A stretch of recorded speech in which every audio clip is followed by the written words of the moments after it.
Space, the final frontier. These are the rantings of the Mostly Pilot Night. Its 183rd episode mission to explore new movies not seen, to seek out the hidden gems, to totally watch bad movies so you don't have to. Welcome to the Mostly Pilot Night. Mostly, I am Gregor, joined by my co-host Salem. Hello.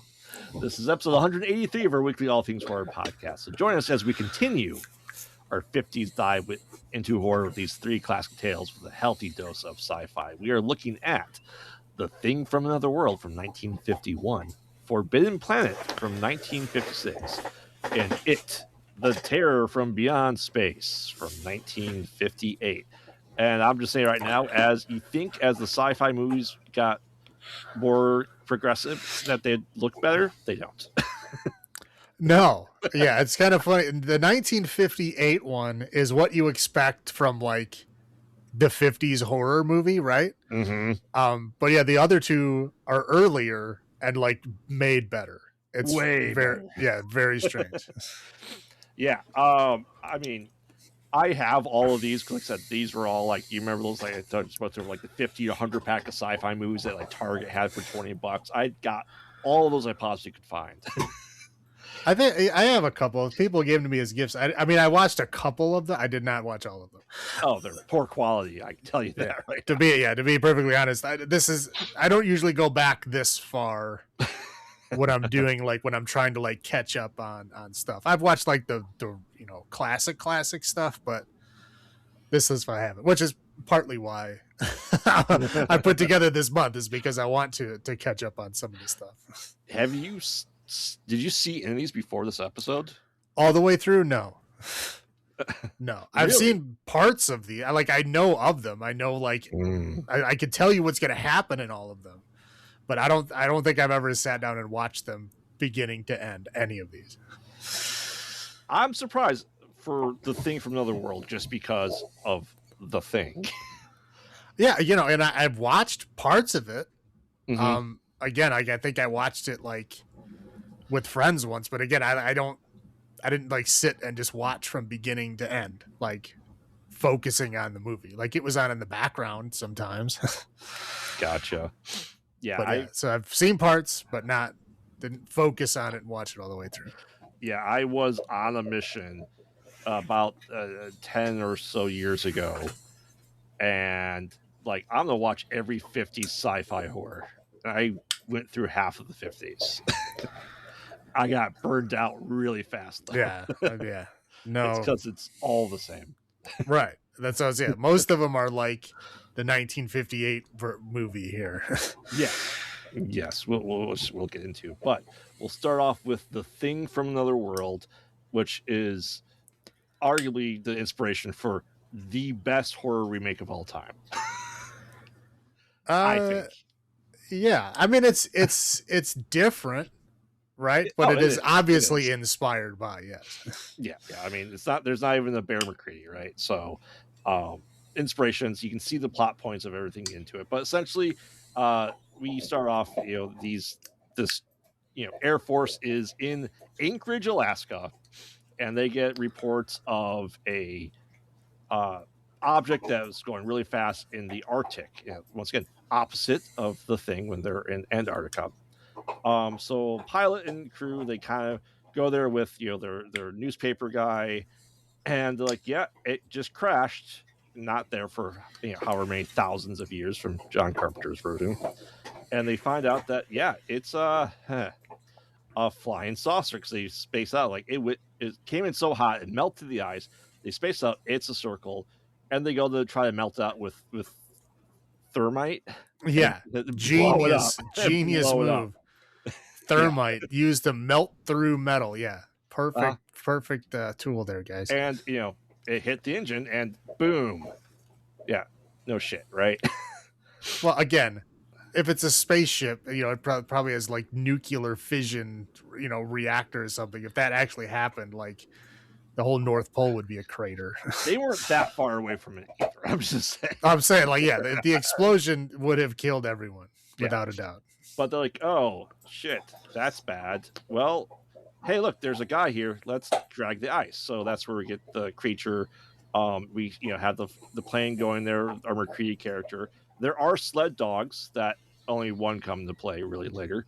Um, and all the elements there. So they bring in there. There's a scientist team that's just obsessed with it. Like, hey, we should, thaw this out. We need to see what's going on. They're like, no, we shouldn't do that. We have to report back.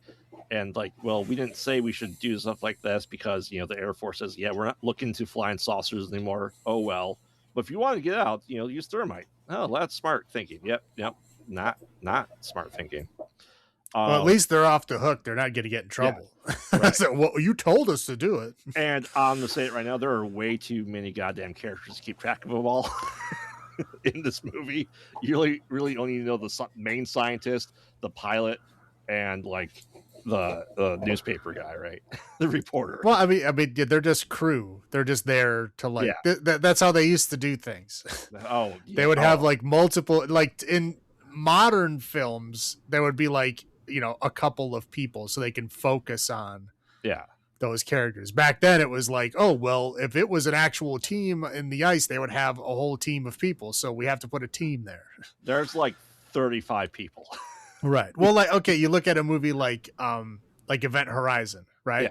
How many people would realistically be on that ship? Oh, there's different shifts. There's different crews. Right. There would be like at least 100 people on that ship. Yeah. And how many people were on the ship in the movie? Right.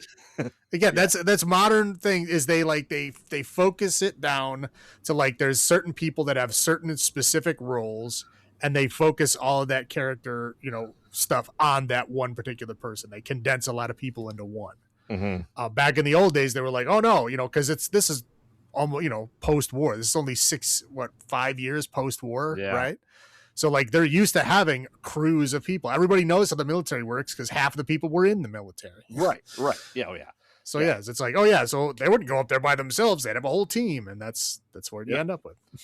But yeah, so essentially the guy, they break a window open. This creature kind of thaws out, and they realize that like, there's like he loses his arm. They tested it. He kills like a couple of the snow dogs. Like, yeah, there's no blood in this thing. There's no animal tissue. It's a vegetable. It's a super carrot, as they said. Like that's. And what do you do with vegetables? Yeah. I know what you do. I think that line was inspired for Lord of the Rings movie. I'm like, that's almost the exact line that you boil and mash them, stick it in the stew. Right? They're like, oh, okay. Well, and they're like realizing that this creature, this really smart creature, is like, they killed a couple of people, like strung them up neck slash. We don't see that obviously because it's 1951. And like the doctor's like using all this plasma from people's and blood, like, it's essentially, Seymour or Audrey 2, right? From Little Shop of Horrors.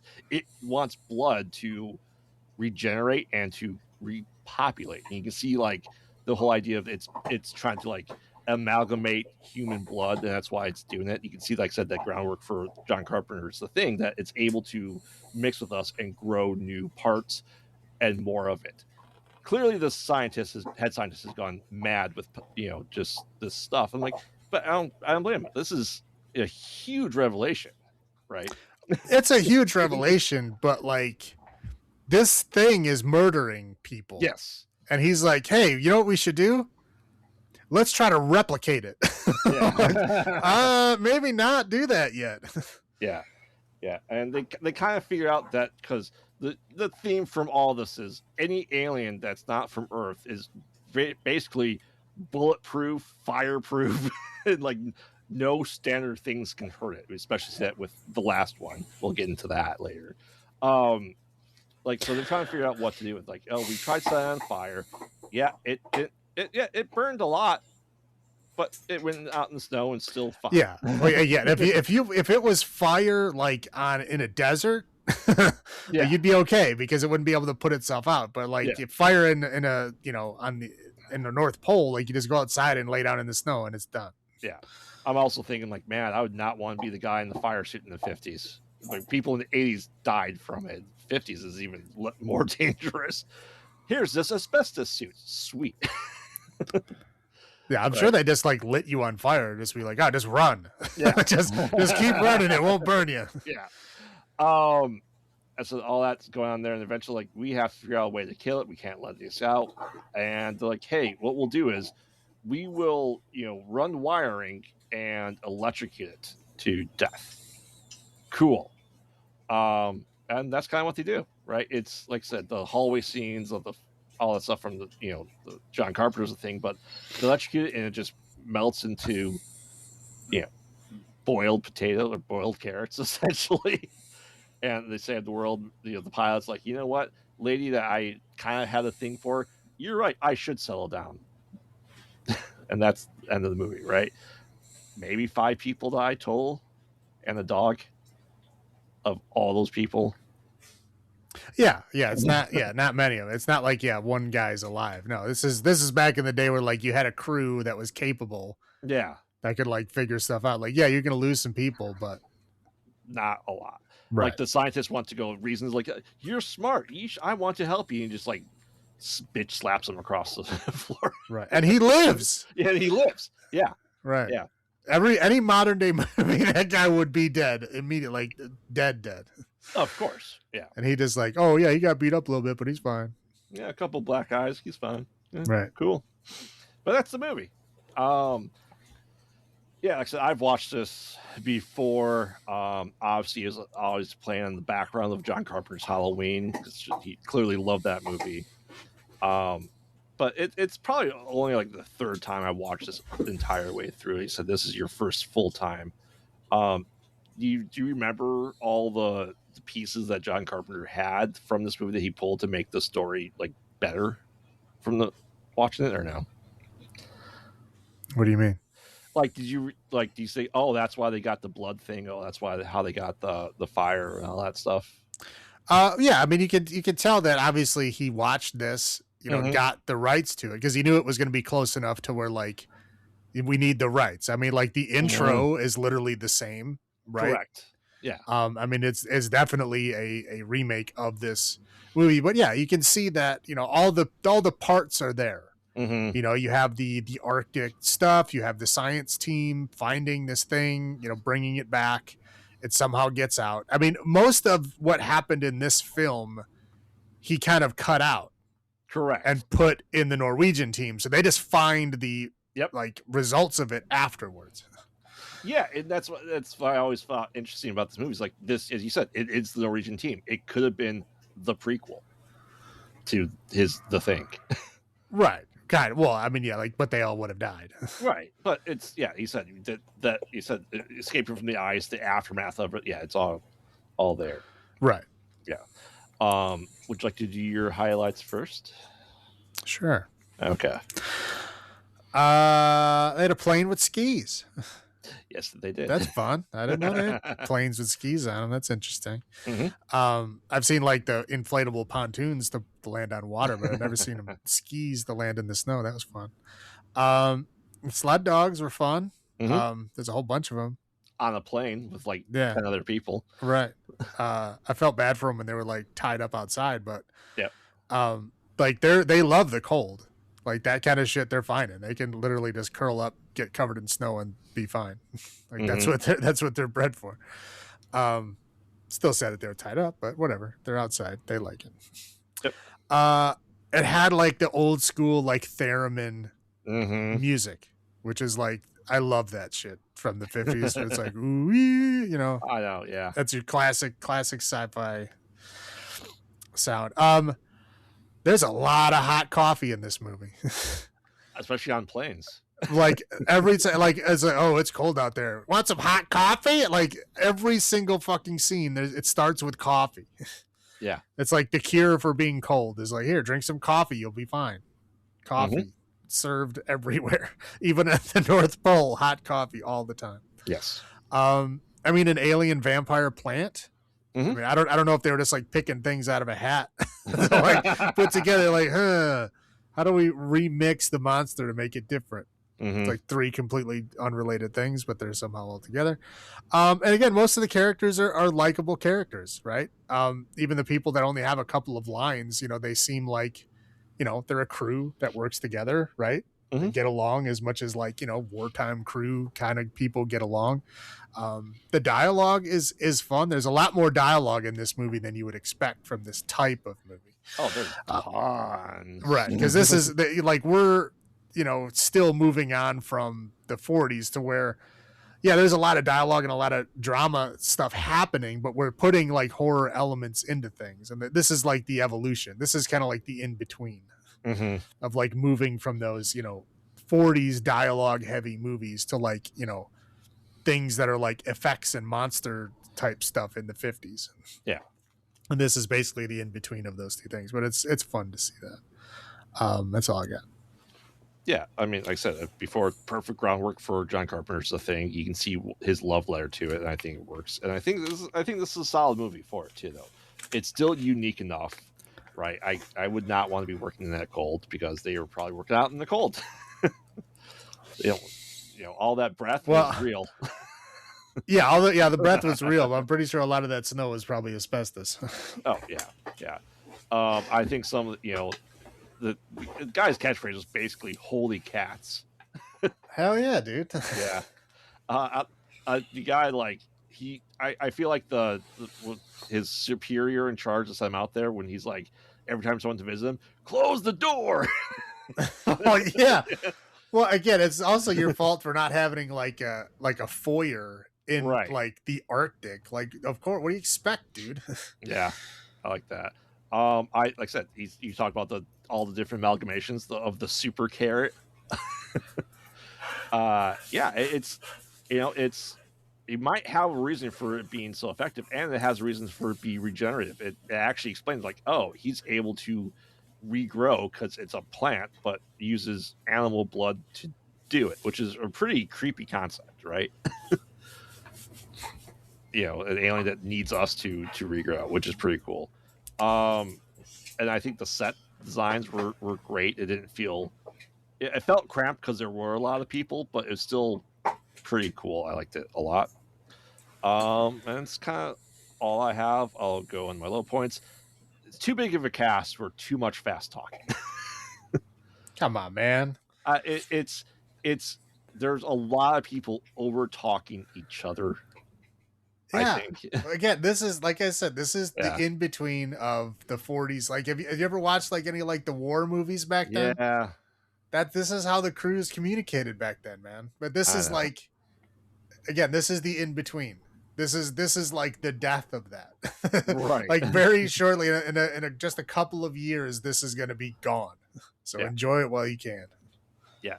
I thought it was funny, but it's weird. Like, oh, the strawberries are locked up in that uranium core deposits now.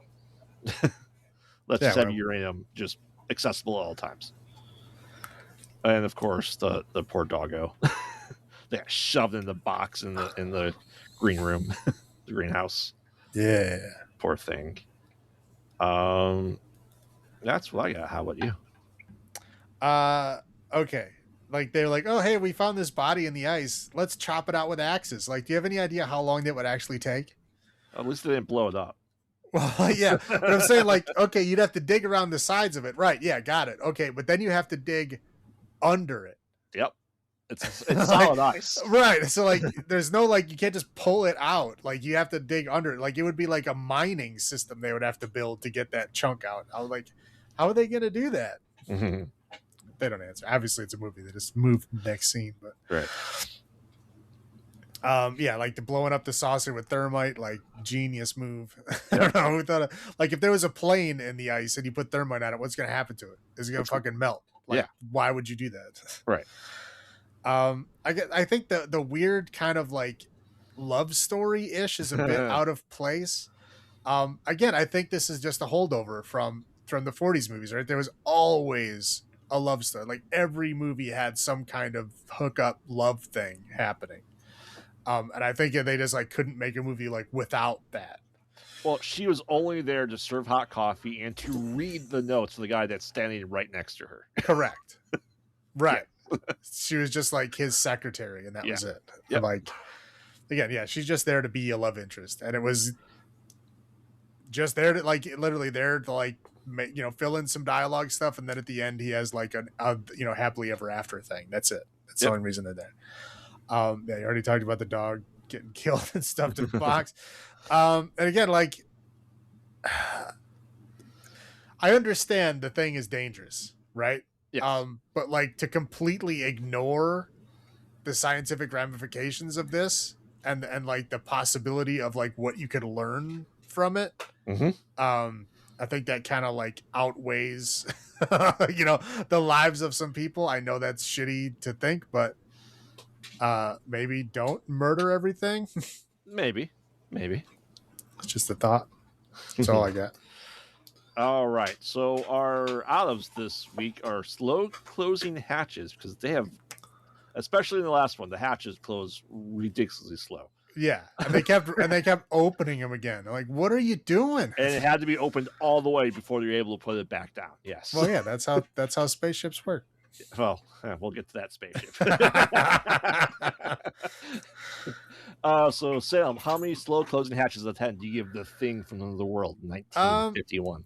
I don't know. It's a pretty good movie. Mm-hmm. I mean, do I want to watch it again? Not now, not not anytime soon. But like, it's pretty good. I'll give it a 6. 6? Yeah, I think it's a solid movie, and this is based off of a book too, right? Which is just really interesting. I wonder how close it was to the book. I bet it was pretty close. I don't know. I know the title is Who Goes There, but Correct. I've never read it. Correct, and the answer is probably not a body horror alien. Probably not. Yeah, it's probably both of the interpretations are probably much different. Yeah. That being also, I said this is a solid movie. I think people should watch this and then watch the 1982 The Thing, and then stop there. So I will give this 7 slow closing hatches out of 10. It's solid. You're trying to tell me you don't like Mary Elizabeth Winstead? Is that what you're saying? I do, but not the rest of that movie. What about the video game? The remaster came out. I was supposed to get that. Oh, did they remaster it? Yeah.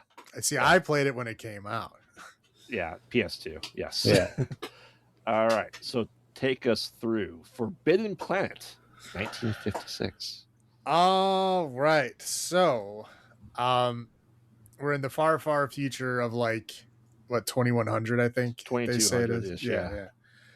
So there's a spaceship. Yeah, they have like beyond light speed. So they've populated and colonized planets all over the universe. And they destroyed the laws of physics too. Of course, yes. Yes. They specifically mentioned they go faster than light. So at some point in time, one ship goes to this planet to colonize it, right? And then 20 years later, they send another ship to kind of check up on them, right? Say, which is a long time. Right. How's it going? What's happening? Whatever. So they get there and they're like, hey guys, so like we're here to bring supplies and stuff and check how you're doing. Like, where can we land? And the guy's like, don't come here. Like, like don't land, don't come anywhere near here, stay away. And they're like, well, it's kind of the whole reason we traveled all this way to get here. We're not going to just turn around and leave. And he's like, all right, fine, but I'm washing my hands if something happens to you. Yep. Okay. So they land. They meet Robbie the Robot, the classic Robbie the Robot, who drives them back to this like little kind of paradise house in the middle of nowhere. Like a paradise oasis looking place. They go in and they meet an old man named Morbius. Dr. Morbius. Dr. Morbius. So they're talking and they're like, hey man, so where's the rest of the people? He's like, oh, they're all dead. Okay. So like what happened? And he's like, oh, we got here, we found some stuff and they all got killed by this thing that no one could see. And they all just got torn limb from him and they're dead. And they're like, okay, all of them? Yeah. You're the only one who survived. Yes. What proof do we have that you didn't kill him? He's like, you don't? My like, daughter's alive. Yeah. They're like, oh, your daughter? Yeah. And of course, girl who somehow knows how like the fashion stylings, even though the only person she's ever met is her dad. But yeah, she shows up like, oh, hey, what's going on? All the guys are all, of course, gaga over the daughter. Anyway, so they kind of make like a relationship where like the guy is, they're gonna stay, they're gonna like do some research and try to figure out what is going on, do some whatever reporting, and then the other guy just going to kind of stay out of their way. And very soon after that, like somebody like sneaks into their camp and sneaks onto their ship, and they're like, oh, well, the guys that were supposedly on guard, they yell at them, and he was like, oh, I heard something breathing, but we didn't see anything. Yeah, and stairs clearly bent as they travel Right. through the ship. And so they destroy the one part of the ship that they can't like rebuild. Yep. Which means they can't leave and they can't do what they came there to do. And they're like, oh, well, that sucks. So they're trying to like do everything they can to like replace everything that was broke. And again, it happens again. Somebody comes onto the ship, but this time they're killed. Mm-hmm. And they're like, oh, okay, well, nobody saw anything. Somehow this thing got on the ship, killed people, whatever. And so they're looking at they found footprints, and they're looking at these footprints, and they made like these plaster casts that are somehow like super detailed and of the entire foot.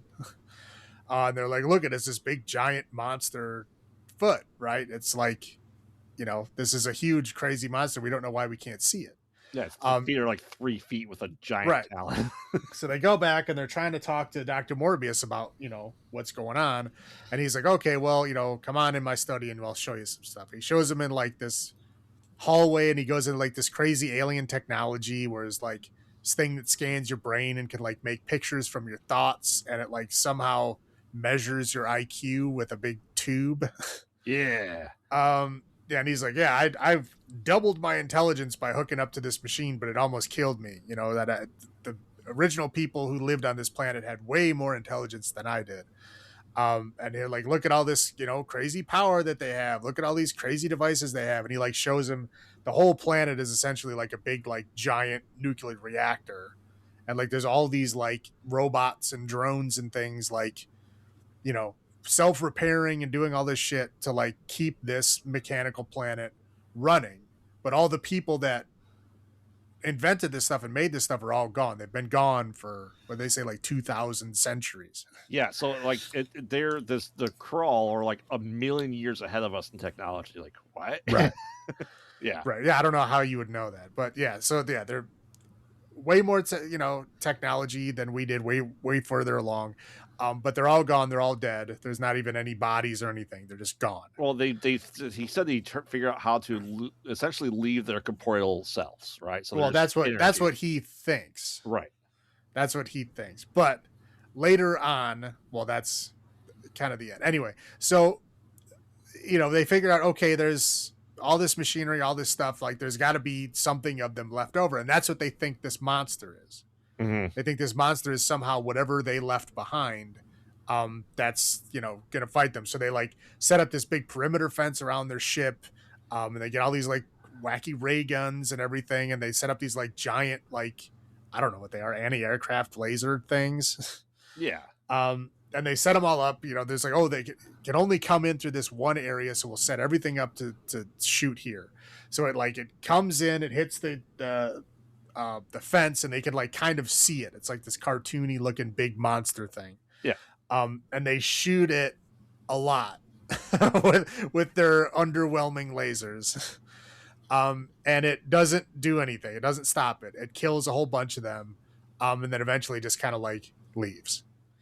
Well, it like kills ones that go close enough to it. Well, yeah, but yeah, a bunch of them do get killed. Yes. So they go back and they're like trying to figure out like what's going on. Of course, meanwhile, while this is happening, the captain falls in love with the daughter, and the daughter, like after she makes out with like apparently everybody in the entire crew, she decides that she likes the captain guy. So they're gonna like run away together. And so of course Dr. Morbius is like, no, you can't take my daughter away. She's like the only other person here. I don't want to be by myself. Anyway, so when they're there, the monster is like trying to attack the house because he's there trying to take the daughter, whatever.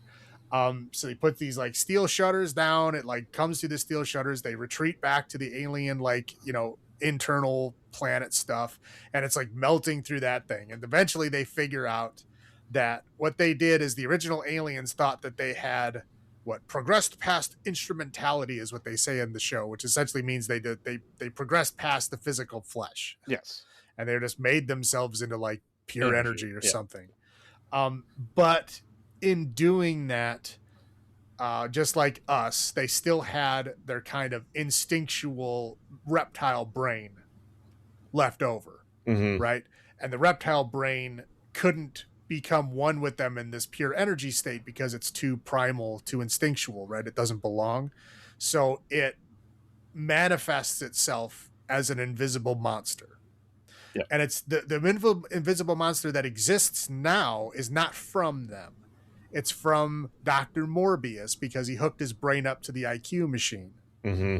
And his, what they call the id, is the psychic projection of himself that's angry that these people are on the planet and is tearing them apart. And that's also what happened to the people of, the original people that came with him on the ship, because they found all this stuff and they wanted to go back to Earth to tell them what they had found. Yeah. Right. And so, of course, they started getting killed by this thing. And of course, that made them want to leave even more. Mm-hmm. And the more they wanted to leave, the more they were getting killed, until eventually they all got killed. And then mysteriously the monster went away. Yeah.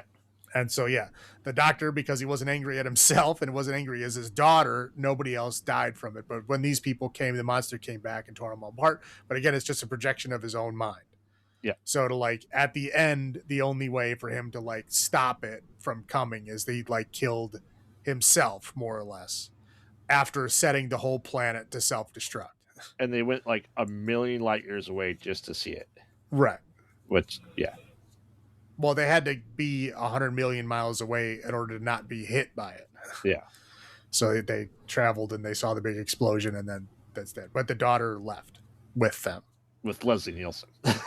Well, yeah. And Robbie the Robot. Yes, of course. That's it. Fiend, yes.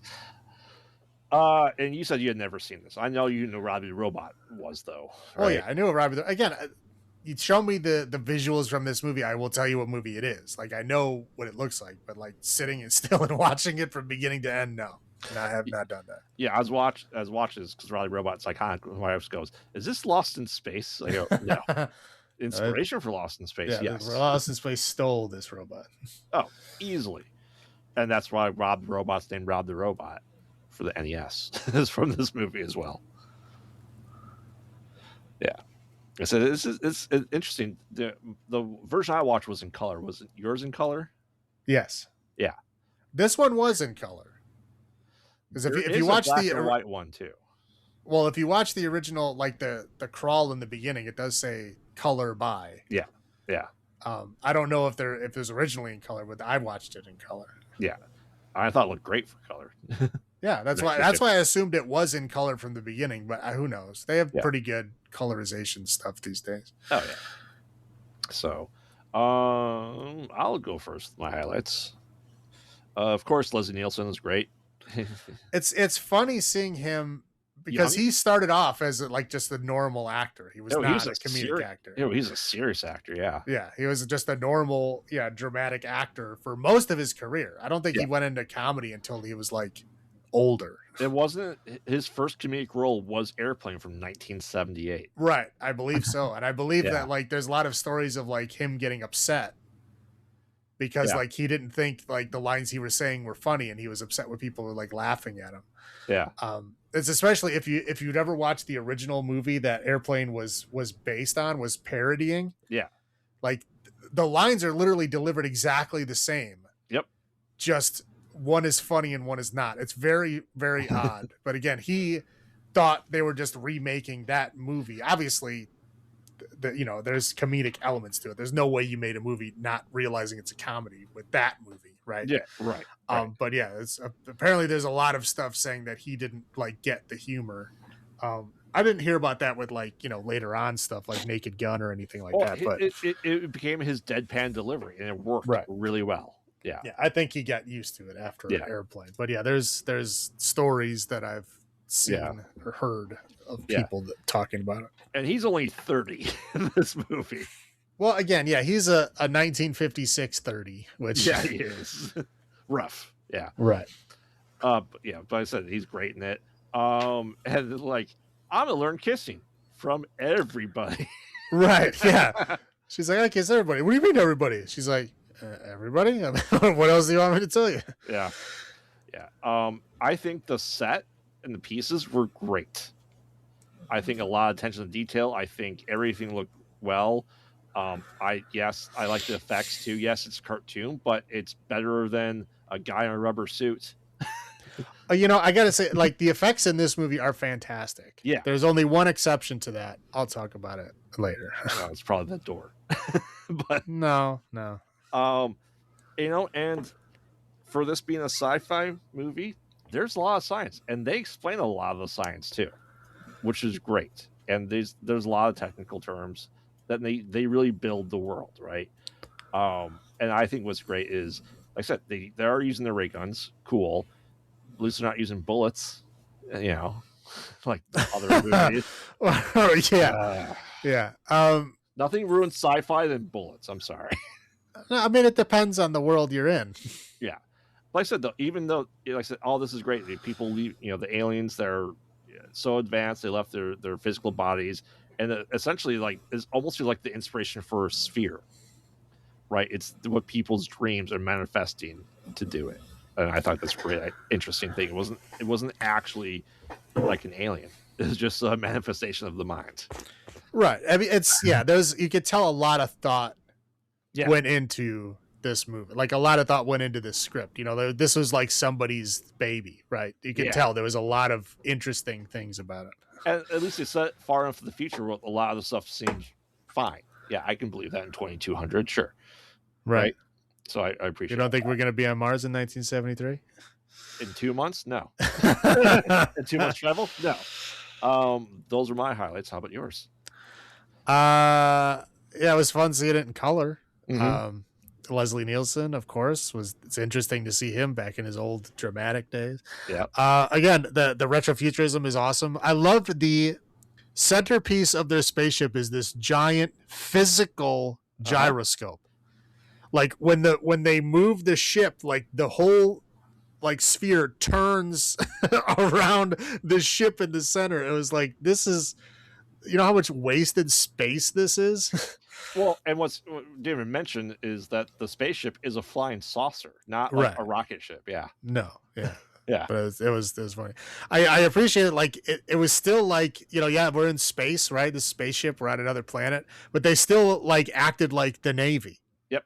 Like, there was still, like, a cook, Mm-hmm. It was still like all the same. Yeah. Like the same, like the skipper, all that kind of stuff. It was still like the Navy. It was pretty interesting. I thought it was hilarious that they were still using paper notes and pencils. Yeah. That far into the future. Like, how many, like, pads of paper would you have to pack, for that long in space?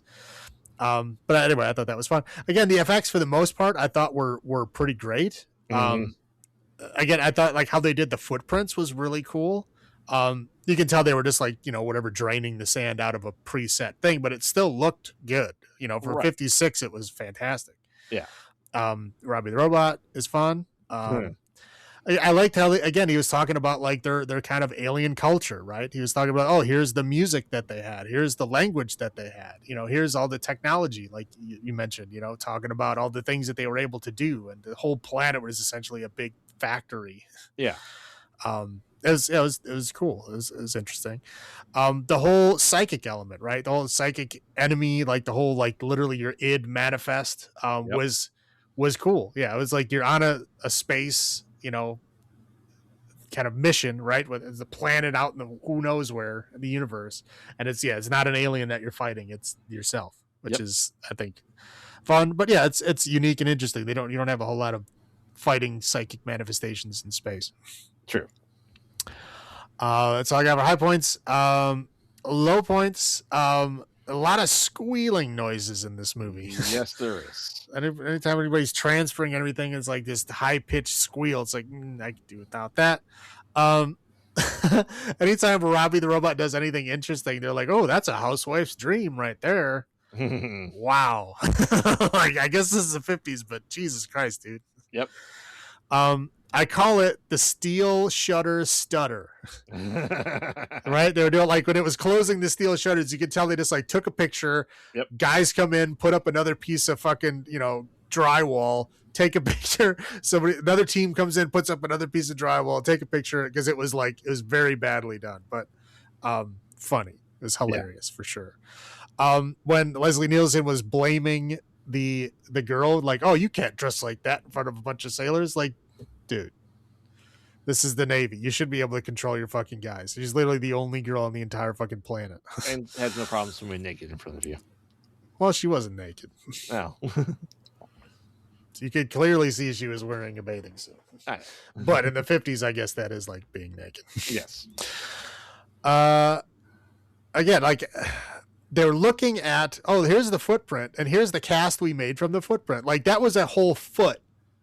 Yeah. You're not going to be able to make a cast of an entire foot from one footprint.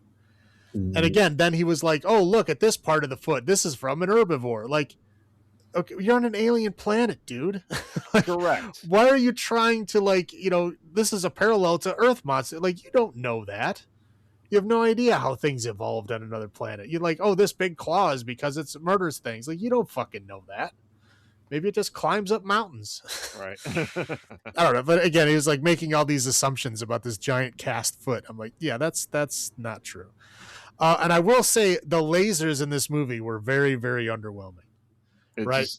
Yeah, everybody's like, they're shooting lasers everywhere, and it's just like little dots going across the screen. There's nobody like pulling a trigger. There's nobody even like acting like there's any recoil. Like, I get it's an electronic thing. There probably wouldn't be, but they're just standing there holding it, and you see like little things. Like, most of the time, they're not even making noise.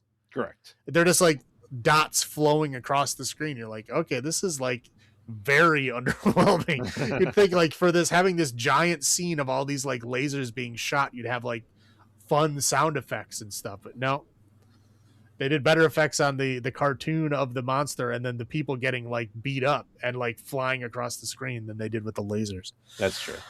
That's all I got. Yeah, I said the biggest thing: constant sound effects, just non-stop. As you said, the squealing, just non-stop. I thought it was funny every time that Robbie needed to answer, you hear like the little tape rewind, like he's looking for the words like on a cassette tape. Well, because that's how technology was back then. It needed time to process. But I think that's funny. It's just like it's year 2200, and it's that technology. We have all this other stuff, but yeah. Well, and you also have arms that can't move, like except for like your hands can rotate in front of you, and that's it. Yeah. I like the whole measuring thing. Is like essentially like the whole idea that the crawl like thought intelligence meter was like the blowing of the bulb, the ball in the breath tube, right, for testing your lungs. Right. Yeah. Exactly. It's like make mind flex. Yeah. And here's the plastic incubator where we put our children. And it's like finger painting. Like, is it? Is it? I don't think it is. I don't think testing intelligence is the same as finger painting for children. That's just my thoughts on it. Maybe he knows something we don't. Maybe. And all that knowledge loss, like there's a lot of like they had perpetual power. Like, well, I don't understand. Like, okay, if he was the one that made it, yeah, with his death, it ends. Correct. That's why I was like, why? Like, I was like, kind of like, this dude is such an asshole. Like, he's like, oh, because he was originally like, oh yeah, Earth can have this, but I have to be in charge of it. I have to let them get when I think they're ready. Like, they can't just get all of this. Like, I have to control the trickle of technology to them because they can't handle it. Right. Okay. So instead of like, oh, if his life is going to end, instead of him like just giving that to Earth, he would rather destroy everything than let anyone else have worth of knowledge. Yeah. Right. So I understand why he did that, but as the why everybody's just like, oh, all right. Yeah. See you later. Like, you don't realize what you're losing here. Yeah. I think that's just stupid. So agreed. That's all I have. I'll go first for slow closing hatches out of 10. I think this is a great movie. I will give this an 8 slow closing hatches out of 10. How about you? Yeah, it is. It's definitely worth rewatching. I mean, it's interesting. There's a lot of cool points. There's a lot of cool, interesting, things, like different things, especially for 56. There's a lot of interesting things thrown in here. Yeah. It's got a lot of, some time period issues, Uh-huh. right? But it's nothing is terrible bad, right? It's just, you know, again, it's a product of its time, but it's a one of the best products of its time. So I'll give it 7.5. 7.5. All right, and coming from a movie that did a lot of research and time with their props and science, we'll go to Hit the Terror from Beyond Space. Dude, that threw all of that out the window. I know. I was like, how did we go backwards? I'm not sure anyone that has any knowledge of anything basic science wrote this script. Obviously not.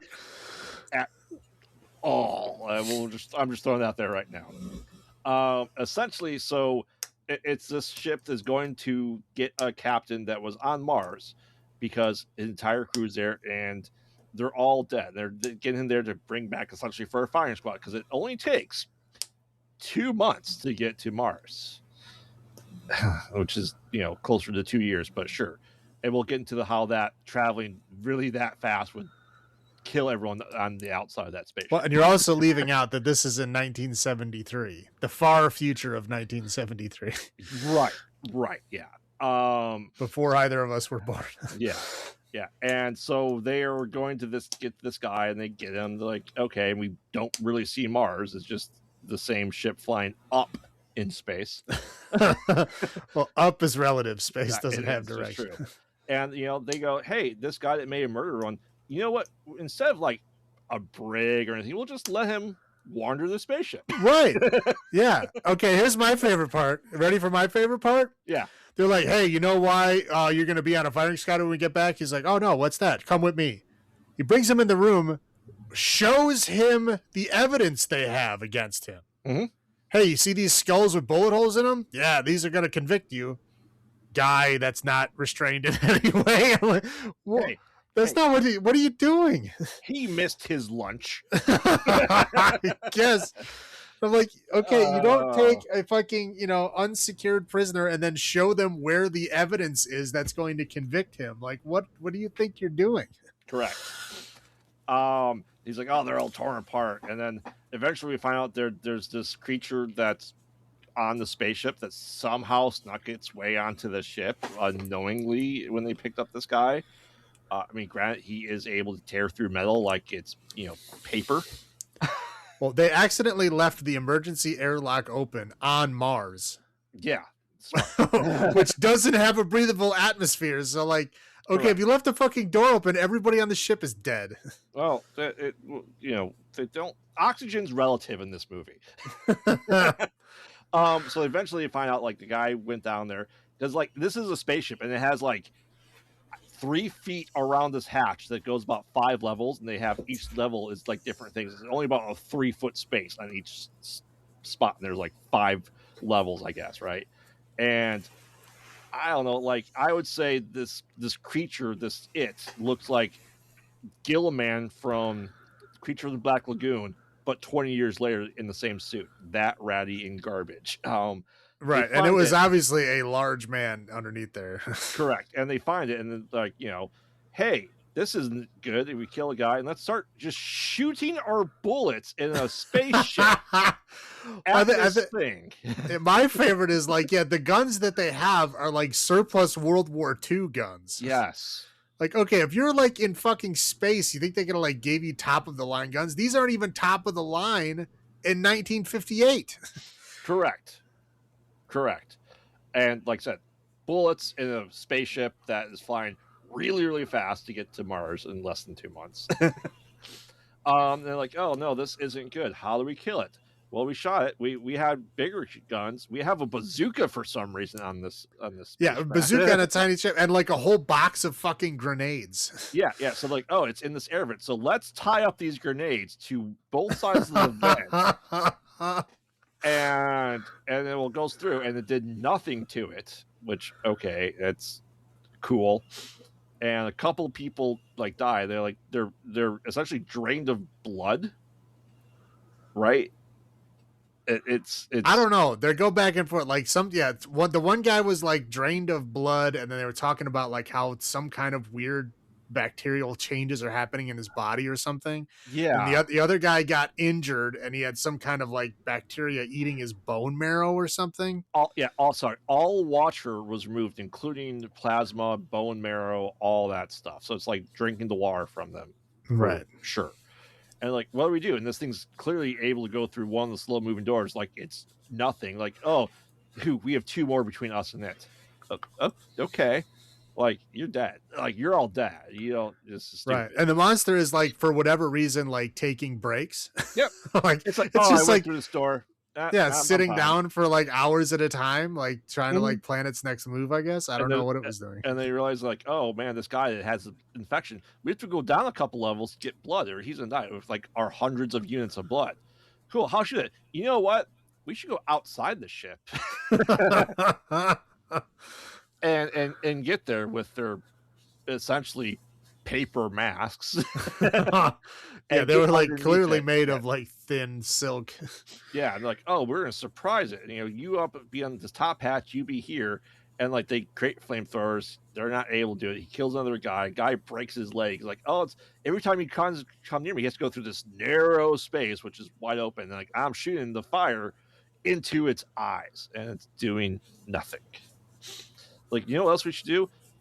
We have enough electricity to like electrocute it. So let's rig up and weld electricity to the stairs when it's on its, you know, when it's done on break to come up to the next level and try to electrocute it. And well, it didn't do anything either.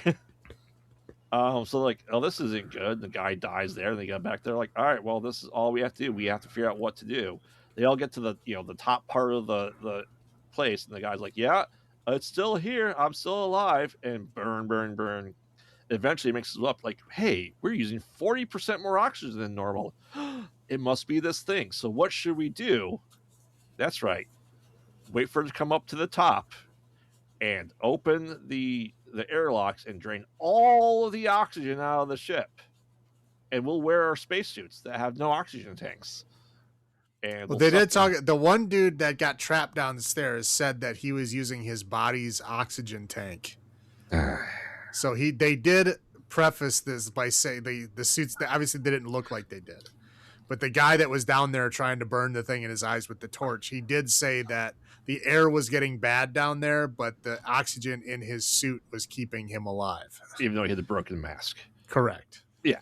Yeah, that's how the science works on this movie. Right. Yeah. I'm just saying. Yeah, it's stupid. It's really a stupid thing, but they did, like, I guess, give you that much info that they do have some kind of oxygen in the suit. Yeah, so they open essentially. Will, you know, they have these solid, thick doors between the there. We have the essentially bifold doors to the airlocks, and they drain all the oxygen out, and it just growls itself to death and suffocates. Right. And there's no more oxygen in the ship. I don't think they have tanks in their suits to last them the rest of the trip to Earth. Well, they said that when all the air was out and the thing was dead, they were gonna turn the air back on. But I don't know what that means. I guess they have a way to create oxygen. Air scrubbers that exist. Well, they had like how many? Well, at least like 20 or 30 oxygen like gauges on the wall. So yeah, this movie's stupid. I'm just this movie is just like this is the bad sci-fi everyone talks about. Right. Well, that's what I would say is this is what you expect to see. Yes. When you watch a 50s horror movie. Yes. It's like I said, the creatures yeah, it had the same growl set on a loop. Anytime that it was on screen, you would just hear the same growl over and over and over and over again. Yeah. But it's a tired boy. You know, it tear through metal like it's nothing. Like, I'm just gonna sleep for a little bit here. And yeah, the kind of explanation you got at the end was very confusing, where they were saying like it looked like, you know, they had a civilization at one point in time and they devolved to barbarism over time. And because there was no water on Mars, in order for these people to live, they had to drain all of the moisture from the things that they hunted and killed. Oh, and because it's so used to the more oxygen rich atmosphere of Mars, is using more oxygen. Yeah. Okay. Pretty sure that's not true. But I guess they didn't Correct. know that in 1958. But they knew there's no water. Correct. Well, they thought there was no water. I Right. think there's technically ice on Mars. There is. There is. Yeah. Yeah. Obviously, those are our first thoughts. Is this movie's awful. I'll go first. My highlights. The newscast at the beginning and the interplanetary committee. Fun. That's a cool thing to think about, right? And I like that the women they have in this, like, I've dedicated my life to science, and then there's a guy in trouble. Let me hold your hand. What, dude? Okay, we'll go further than that, right? The older lady is a medical doctor. Yep. Okay, she is the ship's fucking doctor. She was serving them their meals. Yes. She's a fucking medical doctor, like obviously way more qualified than half of this fucking crew. Oh, she's like making them dinner like it's she's their fucking mom. Yeah. And the other lady, the younger lady, is supposed to be like that, whatever, whatever love interest, I guess, or whatever. I don't know. Well, it's sci-fi, so I think she was the communications officer. Yeah, so whatever. She like dedicated her life to science, and she's a fucking scientist. And yeah, she was acting like a fucking nurse and serving people coffee. Mm-hmm. It's like, okay, I get it's 58, but this shit is, again, a product of its time, I suppose. But it's it's nice. Why are you serving people coffee if you're a fucking scientist? That's just like, it's women in science, great. But then there's not. Like, it goes to the same idea. Like, Wonder Woman, part of the Justice League, and she's their secretary. Right. You know what? Yeah, it's ridiculous. Yeah. Like, okay, obviously, they're way more fucking capable than probably almost everybody on that whole crew. Yes. Yeah. And they're relegated to cooking dinner and making coffee. That's all I got for my highlights. How about you? Yeah, the super future of 1973. I was like, why would they pick 73? That's such a weird year for them to pick. It's not that far in the future. Like, you think in 20 years you're going to be there? Yeah. Odd. Again, the rubber suit, the bad models, like, this is what we're looking for. This is the 50s that everybody expects to see. I like how there's no ray guns, no anything. It was literally World War II surplus guns. Yep. Like, they couldn't even use like futuristic guns of the 50s. Nope. Like, we're going with 1911s and fucking M1s. That's what they had. Like, holy shit. Yeah. And firing them on a fucking spaceship. But I like the last line of the movie where he was like, we've now learned that Mars is death. Yeah. Thought that was pretty cool. Mm. Anyway, that's it for my high points, low points. I know we've already talked about most of them, but yeah, I talked about the subject free to roam around the ship. And then you show the guy the evidence that's going to convict him. Like, you already told him that he's going to die when he gets there. Like, okay. He already knows, okay, if I don't do something, I'm going to die. And then you show him all the evidence and where it's stored. Mm-hmm. And then leave him by himself. Genius. And let him lead the charges on looking for people. Right. Yes. Yeah, like, I mean, grenades in a fucking pressurized spaceship. Like, the bullets are bad enough. But, like, the grenades in a fucking bazooka on a fucking spaceship. It's like, who the fuck made this thing? And again, I already talked about, the doctor is literally serving them their meals and acting like a fucking mom, and the fucking lady serving them coffee, even though she's like the scientist. It's ridiculous. Again, a product of its time, I suppose, but that's all I got. Yeah. I'll say this right now. I'd like a little bit more science in my sci-fi. At least some science in my sci-fi. Like, zero. Like, hey. Okay, well, here's some science. Is that they actually have bullets that if you shoot a person with them, it'll kill them. If you shoot a metal wall, they will just disintegrate. Mm-hmm. So they have those. So technically, I know they weren't thinking about that when they made this film, but if you want to do a headcanon thing, those are the bullets that they were using. Oh. I can't give you an excuse about grenades or the bazooka. That there's no explanation for. Well, and it's like, hey, we're going to go through the airlock. And remember, they're traveling really fast to get to Mars to Earth in 2 months. So they're going really fast. No magnetic boots. They are not floating. They're just able to they crawl out of a spaceship in space. Right. I think they were trying to insinuate that they had Mad X shoes on because they were sliding their feet. They weren't picking up their feet. They were sliding their feet. Again, Well, I know they did not say it, but I which think they is were trying to imply that they had a magnetic which boots. is weird because this movie is more tell, don't show. Right. Right. For us telling us a lot of things, they didn't tell us all these normal things. Like you don't crawl out of a spaceship, you float out of a spaceship. You're in an airlock. It's Well, if you're traveling that fast to get from the Earth or Mars to Earth You're in 2 off that months, shit. yeah, you open the door and your ass is out in space and Correct. lost forever. Correct. As I said, the potential murder just going out there, guns, grenades, and spaceship, and it's like, okay, I understand you're in a spaceship and people should have seats. Most of the levers they're pushing, they're on their stomach pushing controls for the spaceship. Like, no, that's why. Why are major controls ground level for controlling the spaceship? It'd be fine if, say, you're in a crash couch or you had to have controls. Fine, I get that. But your main stuff is just like, no.